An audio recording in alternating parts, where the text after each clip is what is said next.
Okay, hello guys. Welcome back to our channel. Welcome back sa Bearpugs TV. And then andito po tayo ngayon. Ituturo ko po kayo sa dito sa may Howden Housing. Ang pabahay pong ito ay pabahay ni High Life sa mga newcomers dito sa Canada. So i-explore po natin. Samahan nyo ko ngayon para puntahan natin, i-check natin ano ba talaga ang pabahay ni High Life para sa mga bagong parating pa lang dito. So ito yung madadatan nyo dito mostly kasi ito yung hinandaan ni High Life para dito sa mga parating sa Nipawa. So yung magtatrabaho sa Nipawa, ito yung video na talagang makikita nyo someday makakapunta rin kayo dito. Kaya yung mga nag-a-apply dyan, lalo sa mga papunta ng Nipawa, tara samahan nyo ko.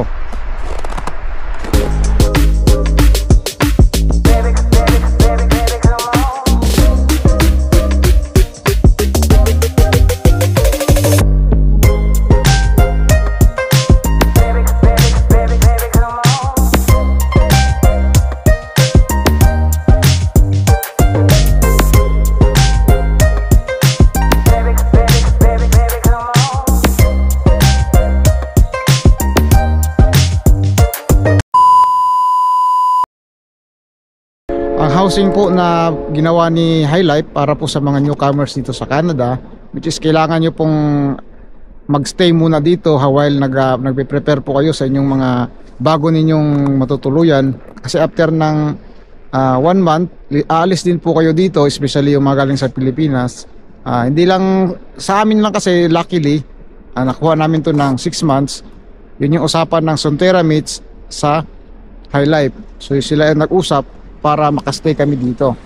So tara, check natin para makita nyo rin kung ano yung sa loob. So baka makita-kita pa tayo dito. So dito sa may High Life, tara, pasukin natin. So ayan guys, pupuntahan natin ngayon yung housing ng High Life. Pinagawa ni High Life para sa mga newcomers dito sa Canada. So libre lang to. So mostly 1 month while na nagpe-prepare po kayo dito sa may sa may High Life para magstay kayo, kasi nga marami rin dito mapagre-rentahan na pwede kayong magstay. So ito pasiunang lang to para makapagsimula ang mga lalot mga hired ni High Life dito sa may Nipawa. So tara, pasukin po natin. So dito tayo ngayon sa labas. Ayan. So makikita nyo ito yung namin dito, yung accommodation dito sa may Nipawa. Ayan. So tara, pasukin natin.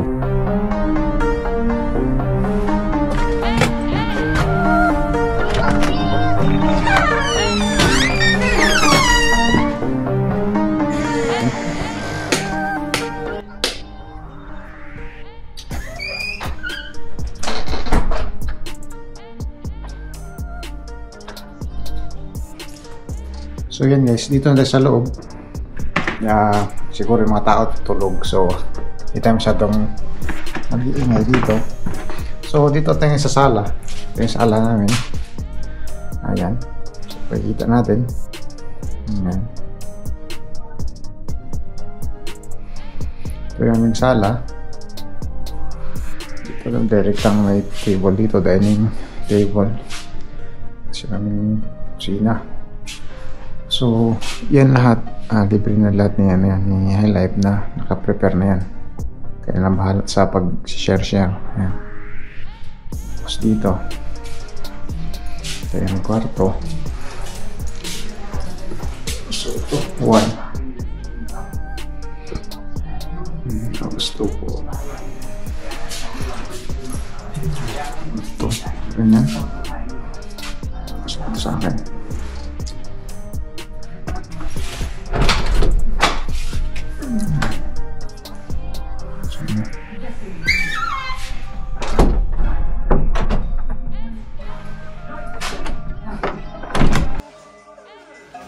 So ito guys yung kwarto ko. Ito ayan pa yung bike natin. Nagagamit lang pag summer dito. So ito yung kwarto, medyo sinsya na guys, medyo magulo. Natin masyadong naayos. Ganyan talaga tayo. Ayan. So ito yung banda rito sa side na to, mga sa washroom. So So yung katabi sa kanan, yan yung mga sampayan ng mga damit. So provided na ni High Life yan, yung basket, tapos yung mga hanger sa taas. Yan, pinoprovide na nila yan. So yan, naglagay na lang ako ng lagayan ng sombrero, which is hindi naman siya magiging problema kasi pushpin lang naman yan. Yan, provided nila yung mini table. Tapos may provided na rin silang mga bedsheet. Tapos yung kumot, meron din. Yan, ikaw na bahala maglagay din sa table mo kung anong mga gamot ang nakalagay natin dyan ngayon. Yan, mga sakit sa katawan. So yan, may upuan, may table, yung mga cabinet na yan.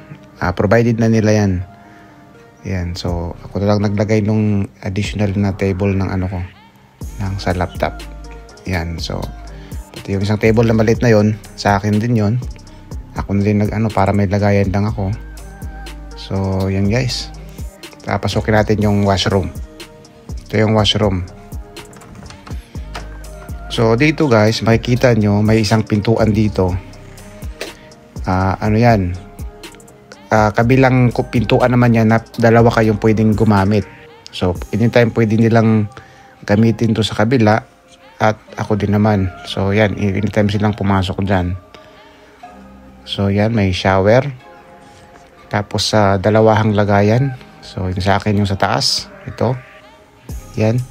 So yan guys, ito yung setup namin dito sa washroom na yan, may ilagayan kami. Ito yung ginagamit namin pag nagwa-washroom ka, tapos ilalak mo siya sa pinto para di siya matulak kasi wala kang lock sa loob. Ayan.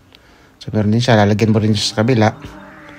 So yun, usap-usapan lang na ayan yung mo. Sa bagay din naman po kasi ihahalo ang babae sa lalaki dito. So lalaki lang na apartment yan. Sa mga barating na babae, mga butchers, babae lang din nasa taas sila. Mostly sa taas sila naka-apartment. So yan guys, ito yung kwarto natin sa loob. So puntahan natin yung yung sala naman. Balik tayo sala. So yan guys, ito yung sala namin. Dito may TV dyan. Yan, smart TV. Nanonood kami ng mga Netflix dyan. So open na rin dito, pre ang wifi. So malakas ang wifi dito guys. Magandang linya. Ayan. So ito yung kusina. Dito kami nagluluto-luto. Yung mga gamit na yan, mga oven na yan, yung rep na yan, makikita nyo dyan lahat ng gamit, magagamit nyo lahat yan. Usap-usap na lang kayo. Tapos dito, bodega, storage room ng kung ano-ano mga extra nyong gamit. Yan, pwede nyo ilagay dito. Yan, mga extra namin ginagamit, mga air fryer. Yung iba mga napanalunan nung Christmas party, yan. Ayan, may mga bigas, dami nilang bigas. Kasama ko dito. So yan guys, ito yung sala. Ayan, mga kwarto bandar.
Guys, dito tayo ngayon sa may Howden Avenue.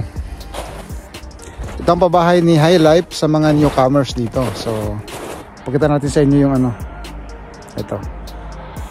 Diyan kami ngayon nakatira temporarily. Basta't bago ka pa lang sa High Life, ano pa siya, free pa siya. So if you're galing sa Pilipinas, yan, 1 month free.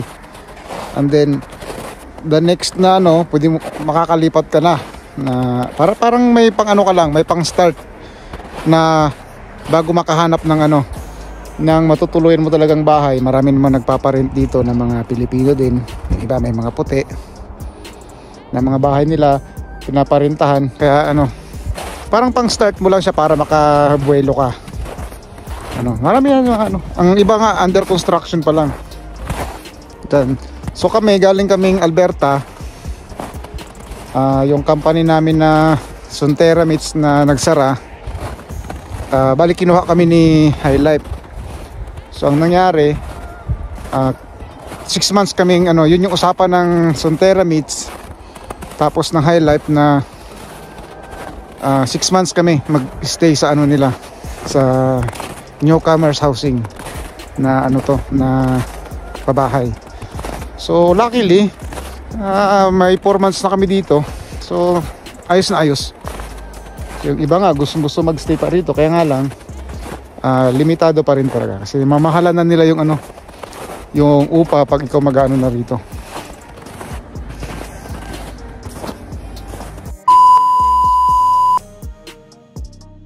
And special shout out Boss Idol Atoy Sulit, Sad Lim, Kabarangay Channel XOFW, Bless Vlog,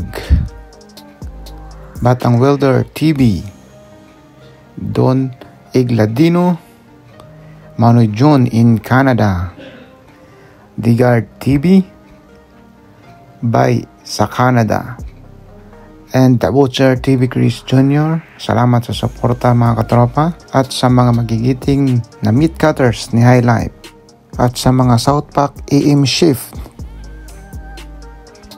And thanks for watching guys. I hope you enjoyed our video, and I hope you consider subscribe to our channel and hit the notification bell for more of our updates, and like and share, and see you po sa ating susunod pang mga video. Till next time.